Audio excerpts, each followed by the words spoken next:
Imagine this. The world's wealth is like a massive game of chess. On one side, the ultra-rich move their pieces with precision, each move calculated, each strategy honed over generations. On the other side, the rest of the world struggles to keep up, trying to understand the rules of a game that seems rigged against them. But what if I told you that this isn't just a game, and the stakes are far higher than you've ever imagined? Today, we're going to uncover the real reason the rich keep getting richer, and trust me, it's not just about money. To understand how we got here, we need to take a journey back in time. The concentration of wealth is nothing new. It's been a part of human history for centuries. From ancient empires to medieval kingdoms, wealth was always concentrated in the hands of the few. But it wasn't just gold and land that kept the rich at the top, it was control. Control over resources, control over knowledge, and most importantly, control over the system. Fast forward to the dawn of the modern era, the Industrial Revolution. This was a turning point. It wasn't just about who had land or titles. It was about who could innovate, who could harness the power of new technologies, and who could capitalize on the emerging markets. The wealthy were quick to adapt, investing in industries, building monopolies, and creating the first global corporations. But here's the kicker.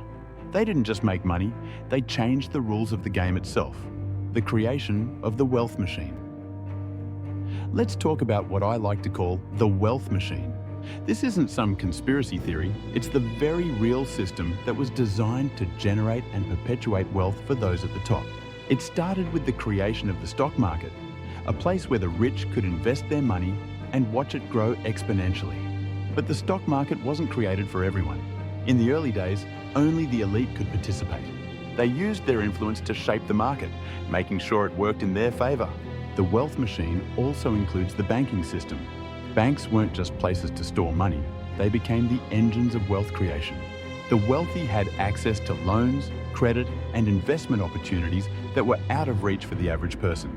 They could leverage their wealth to acquire more assets, which would then generate even more wealth. It's a cycle, a feedback loop that keeps the rich getting richer. The rise of financial instruments. But the story doesn't end there. As the financial system evolved, so did the tools of wealth accumulation. Enter financial instruments like derivatives, hedge funds, and private equity.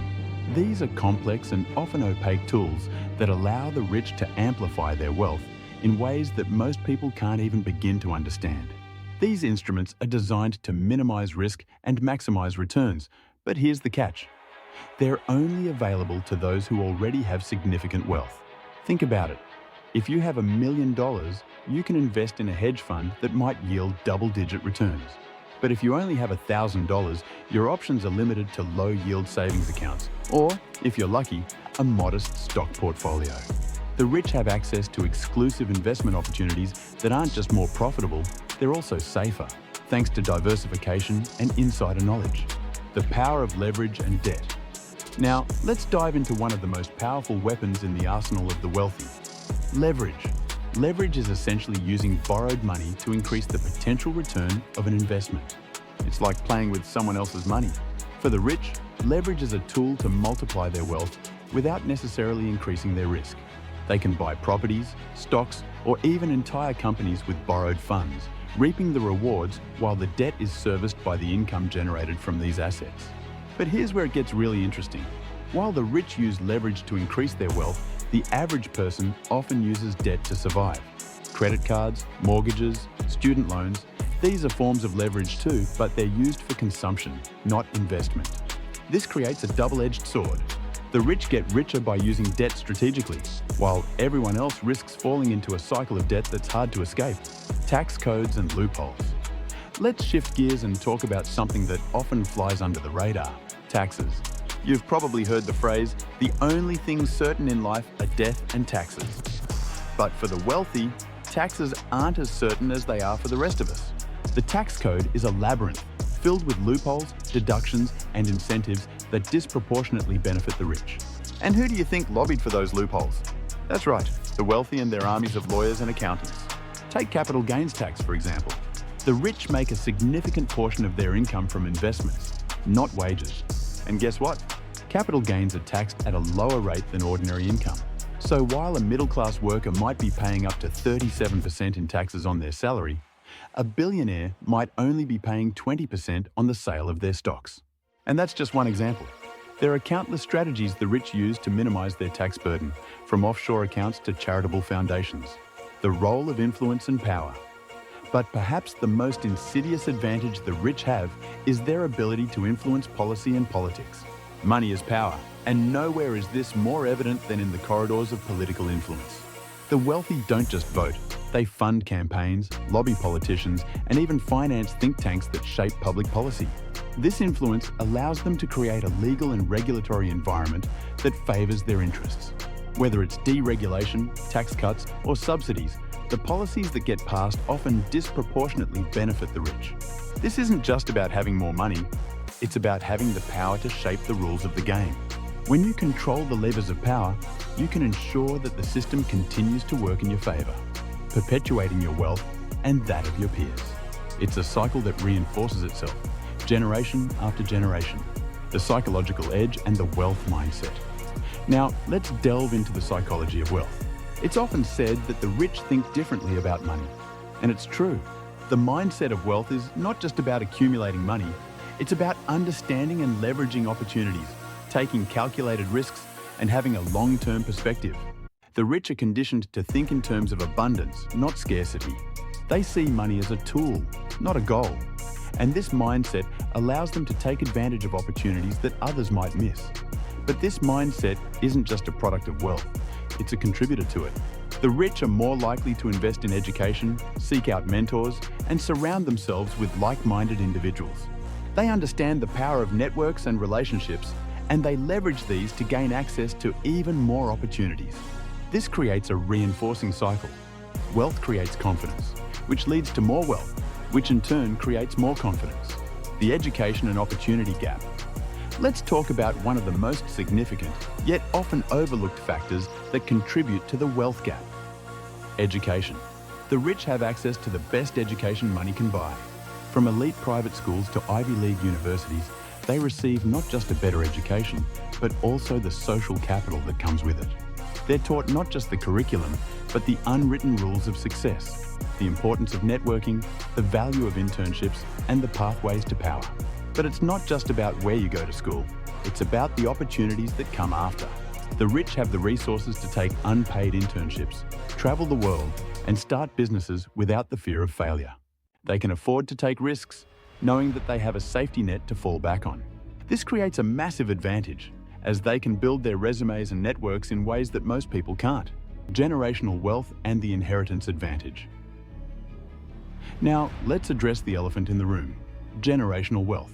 For many of the rich, their wealth isn't just the result of hard work or smart investments, it's inherited. This gives them a head start that's nearly impossible to overcome. Imagine starting a race 100 meters ahead of everyone else. No matter how fast the others run, you've got a significant advantage. And this isn't just about money. It's about access to opportunities, education, and networks that are passed down from one generation to the next. But it's not just about the inheritance of money. It's about the inheritance of knowledge and connections. The rich are taught from a young age how to manage money, how to invest, and how to navigate the financial system. They inherit not just wealth, but the mindset and tools needed to maintain and grow that wealth. This creates a self-perpetuating cycle where the rich stay rich and their descendants continue to thrive. The role of technology and innovation.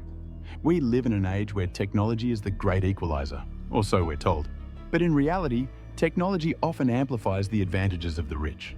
The wealthy have the resources to invest in new technologies, from artificial intelligence to blockchain, long before they become mainstream. They can afford to take risks on startups, invest in cutting-edge research, and buy the latest gadgets that increase productivity and efficiency. But it's not just about having access to technology, it's about owning it. The rich don't just use technology, they control it. They invest in tech companies, hold patents, and influence the direction of technological innovation. This gives them a significant advantage in the modern economy, where technology is the driving force behind wealth creation. And as technology continues to evolve, the gap between those who control it and those who don't will only widen. So far, we uncovered the intricate systems and strategies that allow the rich to keep getting richer. An intricate web of financial tools, tax advantages, education, and technology that creates a self-perpetuating cycle of wealth accumulation. But understanding the problem is only half the battle. The real question is, can we disrupt this cycle? Can we build a society where wealth and opportunity are within reach for everyone? Or is the system too entrenched to change? The illusion of meritocracy. Let's start by addressing one of the most persistent myths, the idea that we live in a meritocracy. We're often told that hard work and talent are the keys to success. But the reality is far more complex. Yes, hard work matters. Yes, talent is important. But in the real world, where you start in life often dictates where you end up. The rich have a head start that's difficult, if not impossible, to overcome through merit alone.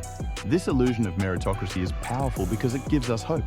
It makes us believe that if we just work hard enough, we too can achieve the American dream. But for many, that dream remains out of reach. The truth is, the system is designed to reward those who already have wealth, power, and connections. The rich don't just have more money, they have more opportunities, more safety nets, and more influence.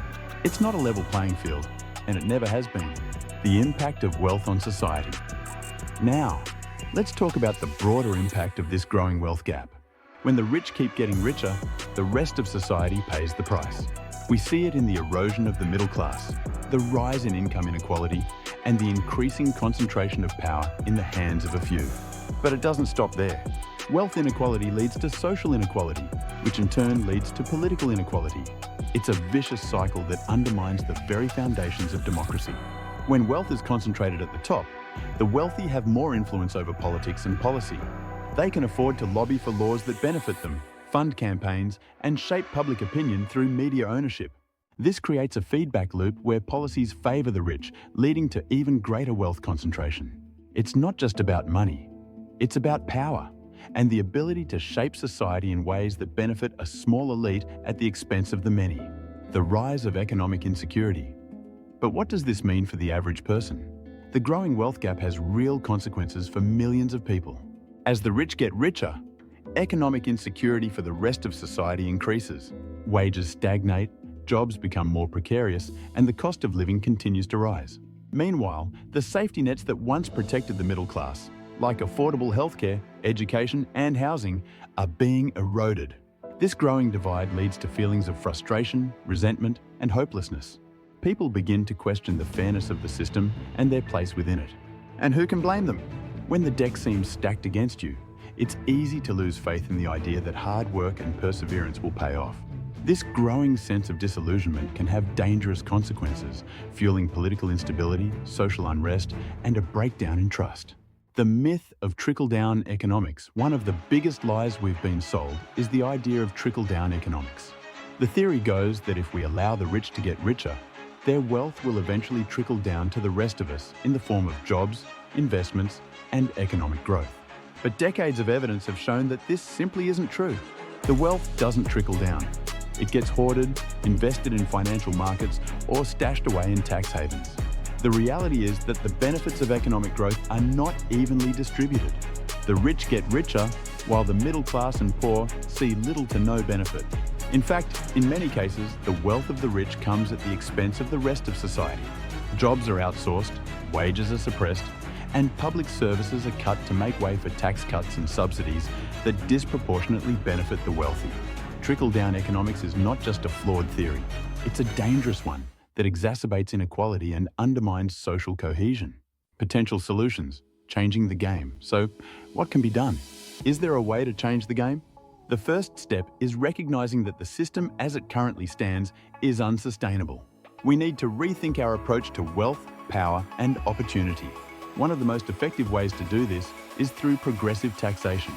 By ensuring that the wealthy pay their fair share, we can generate the revenue needed to invest in public goods, education, healthcare, infrastructure that benefit everyone, not just the elite. But taxation alone isn't enough. We also need to close the loopholes that allow the rich to evade taxes through offshore accounts and complex financial instruments. We need to regulate the financial system to prevent the kind of speculative behaviour that led to the 2008 financial crisis. And we need to invest in education and job training to ensure that everyone has the opportunity to succeed in the 21st century economy. Empowering the middle class and working poor. Another key solution is empowering the middle class and working poor. This means raising the minimum wage, ensuring access to affordable healthcare, and providing support for workers in the form of paid family leave, affordable childcare, and retirement security. It also means investing in affordable housing and addressing the student debt crisis, which has become a major barrier to economic mobility for millions of young people. But perhaps most importantly, we need to shift our mindset. We need to move away from the idea that wealth is a zero-sum game, where the success of one person comes at the expense of another. Instead, we should embrace the idea that a rising tide can lift all boats. By creating a more inclusive economy, where everyone has the opportunity to succeed, we can build a society that is not only more just, but also more prosperous for all.